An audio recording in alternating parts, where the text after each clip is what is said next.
And with us right now, we've got Ali Salama. Ali, you're the founder of EMPWR Magazine, and it's spelled EMPWR Magazine. You're the host of the Empathy Always Wins podcast. You're a mental health ambassador. You're a former pro swimmer, and you've lived in some pretty exotic locations. So first off, welcome to the show. Thank you, Josh. It's absolutely my pleasure. Yeah. And so, Ali, you and I'll just say at a fairly young age now, you're 23 years old. You've been able to achieve some success very quickly. So what's going on? Yeah.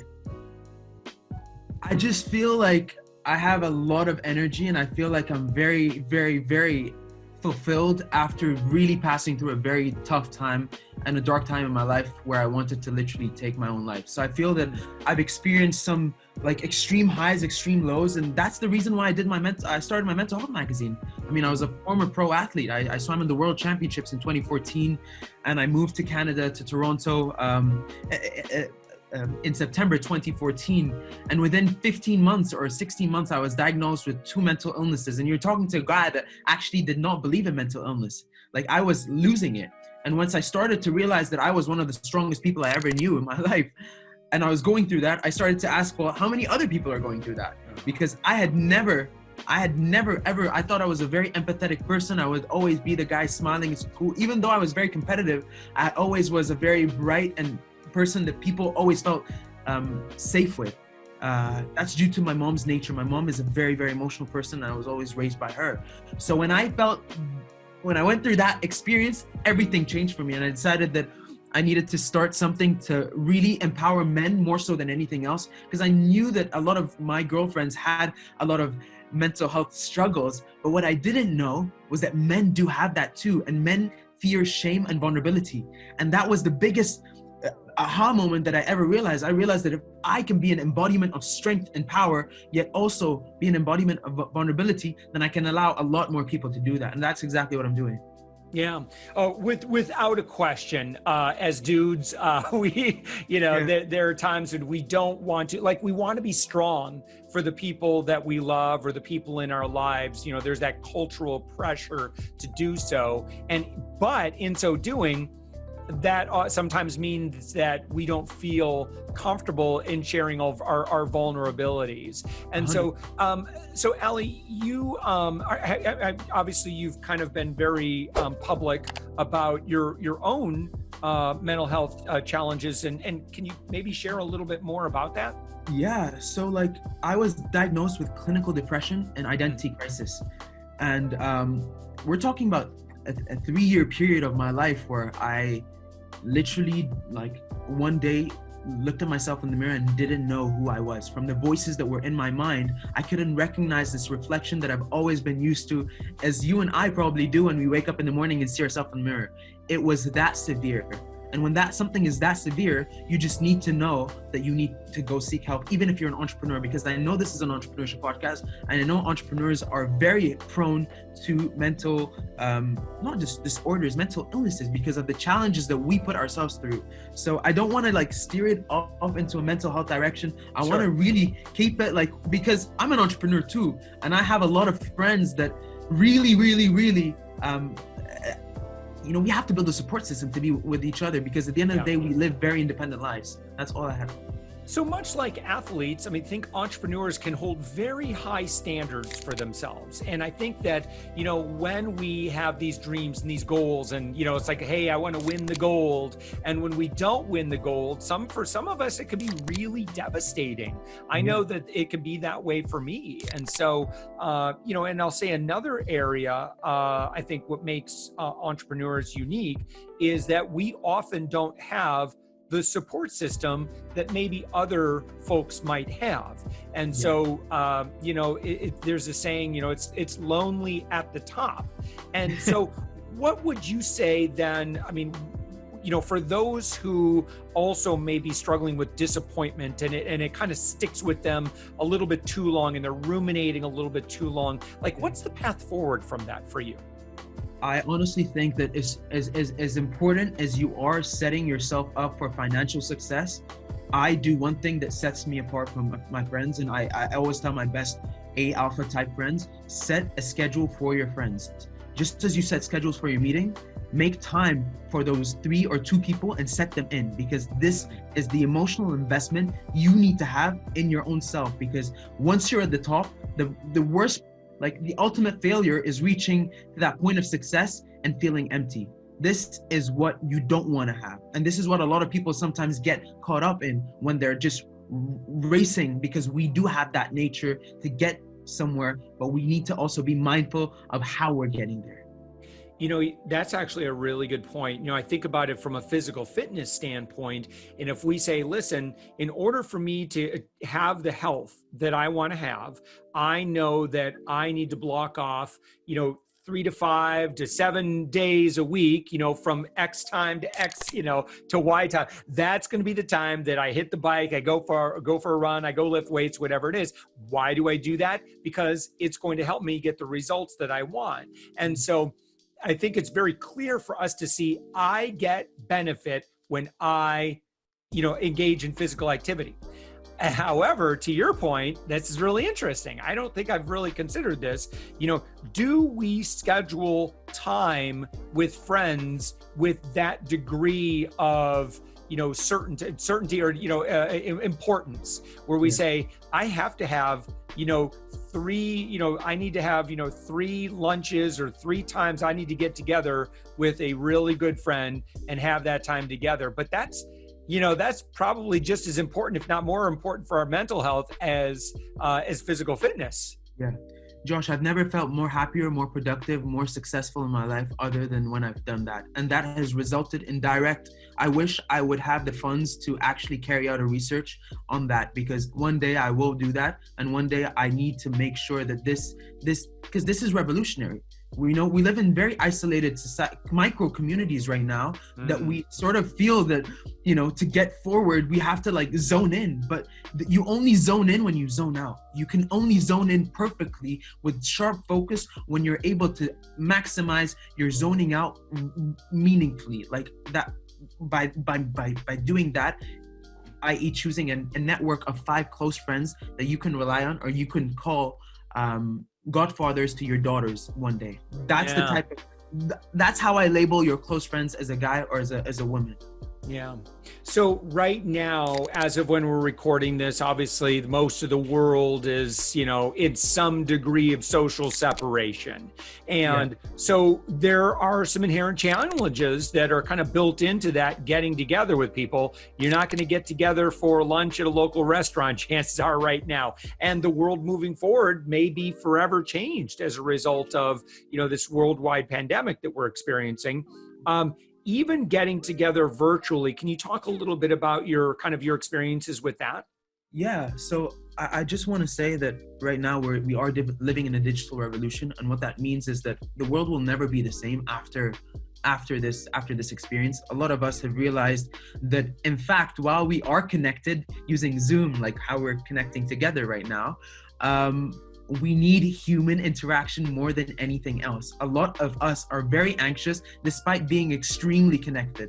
That only makes us realize the importance of being together when we can be together. I think this is going to revolutionize a lot of people, especially young people that never really took this for granted. So that's a very important thing that maybe your generation, a generation up from mine, maybe knew, but my generation never tasted anything otherwise. Right? So I think that is very important. But back to your question, how is this digital landscape allowing us to interact? Well, let's take it a step backwards. How do you think we could have lived our 24 hours without the level of connection that we have, without WhatsApps, without iMessages, without the interconnectivity? Guess how much more anxious we would be. People are not I was reading a post of my friend, stop complaining that you're staying at home all day. At least you have a home. Mm-hmm. At least you have a home. And I think that now our homes can be virtual, right? It made me realize that in many ways that our homes, I communicate with my mom over internet all the time, and I consider our connection to be home. So now we have terms, we have ideologies that could not be possible because of the internet, but that will never replace face-to-face. Yeah. So, if you are the founder of a company and you've got a virtual team, this would be a really good opportunity in hearing this conversation to say, how can I, if all my team, they're all working from home and maybe they're not getting out that much. They're definitely not getting out enough now. But that's one thing I'm thinking of for our team is what can I do to encourage more socialization amongst each other rather than just like texting in Slack. I mean, that's fine, but for us, when we have a team meeting, how important it is to do videos so that you can see somebody else. Video is just way more powerful than voice or text chatting. And so I think that would be something that as leaders, we can encourage for our distributed teams. Yeah, I'd like to add something to that because I just joined the CMA, the Canadian Marketing Association, as like an influencer / content strategist. And one thing that Sheldon Rodriguez, the senior vice president, I think SVP, what he does with us every week is that we have a weekly social meeting on Zoom. What do? We don't work on Zoom. We literally talk, we start the meeting. What are we grateful for? What are things that have made us laugh? What are things that we want to share? And then we just share things about our life that has nothing related to work, but that allows me to go offline, go on LinkedIn. I messaged my coworker, tell her that was actually really funny. That allows for productivity, and that really allows for connection that stems way beyond work, but work isn't now personal. People used to say, oh man, this is business, like this isn't personal. But the most successful people have a personal affiliation with what they're doing. The most successful people are purpose driven. And when you're purpose driven, you have an empathetic approach to leadership. When you have an empathetic approach to leadership, you start seeing your subordinates, seeing your people as people that have missions and visions and a long-sighted goal and a strategy. And we're able to see that. You see them no longer as a number, and you start seeing them as a human being, and you start really going way further and developing really personal connections. One thing I just saw I think would be kind of fun for virtual teams. There's lots of online games, of course, you can play, but there's one website, I'm not sure what it was, but where you can actually, a bunch of people get together and they can all play cards together online, and then they video chat while they're playing the cards. I think finding things like that, I think, again, are really healthy for distributed virtual teams. And, again, if you've got healthy, happy team members, of course, your productivity is going to, your turnover is going to reduce, your productivity is going to go up. These are very important things, Ali, and I'm so glad that you're kind of bringing them to the forefront. Yeah, I think what we really don't realize sometimes, Josh, is that we're in it for the money. And that's really good. I've known very, very, very really successful entrepreneurs, and I consider myself one as well. But I think the most important thing is the ultimate success for me is feeling like I'm never working. How do I feel like I'm ultimately achieving my utmost success, yet I feel like I'm having a ball every single day? And that is through infusing a sense of community. Like, I am a community builder first, and then a mental health ambassador. That is what I define myself, because that allows me to connect with a lot of people. And the one thing I want to say is that also with what you're saying, playing games, Netflix just introduced Netflix, what's it called? Netflix Party. Netflix with friends. Yeah, so like it's a plugin and you just watch Netflix with like someone across the world. And like for my team, we're across like 9 different countries and 10 different cities, from Cape Town, London, New York, Toronto, Dubai, Cairo, Alexandria, you name it. But this is the beauty of this digital revolution we're living in right now. And so tell me about EMPWR MAG, and why are you growing so quickly? Yeah, so here's the thing. I got I started the magazine on the 1st of March, 2019. And as soon as I started this mag, bearing in mind, I had to be in therapy for 3 years before I felt ready enough to share my story. This wasn't an easy process. So in saying this, there has to be a little bit of a consideration and jumping into this ship or this journey. So I started it, and then I got a DM from a friend of mine. I'd had no idea who she was at the time, telling me, hey, you have to be at the Harvard Arab Conference. There's one of the first mental health keynote panels there. And I ended up showing up. The guy ended up being the World Federation for Mental Health president-elect. And he just was really interested in my story and interested in what I'd done with Visit Egypt and a lot of other projects that were very successful on social media and like that hit 1 million views in less than a week organically. I have a lot of experience in social media from that sense. And he was like, Ali, what? How is your generation doing that? And he ended up flying me to the World Health Organization, and I spoke there. But the thing is that I realized with mental health, even though he was a very renowned and probably the most renowned mental health professional in the Middle East, is that there is a lack of data in the field. So what did I do? I was starting my magazine. Now I know what I'm going after. The biggest problem is data, and we're producing content based on feedback loops, based on community building exercises that I'm implementing, and that's what the magazine's about. So it's the first mental health magazine in the Middle East. We're recognized by Harvard and the World Health Organization. We won the Harvard Top 7 Most Impactful Social Initiatives in 2019, which was huge for us. And ever since then, I didn't make any revenue from the magazine until I started the world's exclusive youth leadership podcast on empathy and community building, which then became #1 on Apple Podcasts. And that's what really took off on my end, because I discovered that my region wasn't really looking for, at mental health, because it's such an allergic word that leaders don't like to hear. But when we talk about empathetic leadership, when we talk about winning with empathy, this is what folks like, you and I love talking about: winning and business development and making great results. And whether that would touch on mental health, that wasn't their priority. So I'd never sold it like that. So a lot of what I've done is actually strategic positioning, and that's heavily contributed to my success. Yeah. Now, have you had the opportunity now to, as a result of this, it looks like you've had the opportunity to work with some influencers originally from the Middle East, other people that are passionate about this subject. What opportunities has this project opened up for you? Oh, everything. I'm also a UN World Tourism Organization award-winning producer. So the project that we did for Visit Egypt went on to winning the best promotional film of the year in the Middle East. So my experience in EMPWR, creating a community with Visit Egypt. By the way, it's very important to know that those 2 projects were my graduation school projects. I had 2 grad projects and they were 2. I just had to now focus on EMPWR because the other one was a little bit out of my scope, my purpose scope. Mm-hmm. But that definitely led me to know how to create great and beautiful content that wins global awards. At the end of the day, I'm a media company, Josh.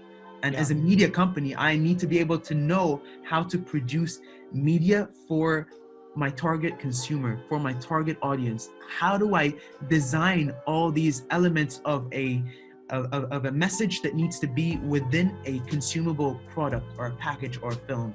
And that's what I learned. I learned from the best company in travel media, which is Beautiful Destinations, and Jeremy Jonesy.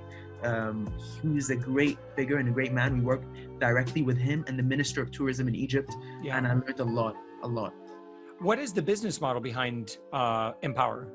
The business model behind EMPWR is basically now shifted to podcasting. So because of the success of podcasting, I now offer services to great companies that want to build higher wellness, higher engagement within their organization. So what I believe that's going to happen in the next 5 years is I believe that kids going to school won't just listen to music. They will listen to their daily school's announcements via podcast on Apple and Spotify and all other platforms. Why?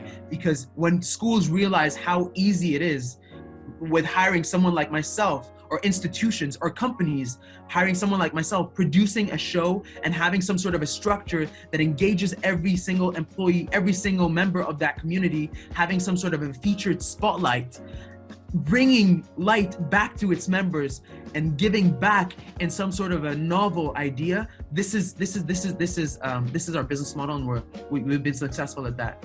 Very successful. Awesome.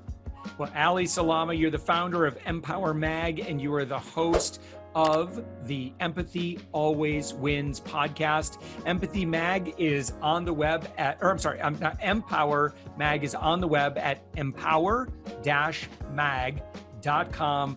Ali, thank you so much for joining us. Thank you so much, Josh. It was my pleasure. Thank you.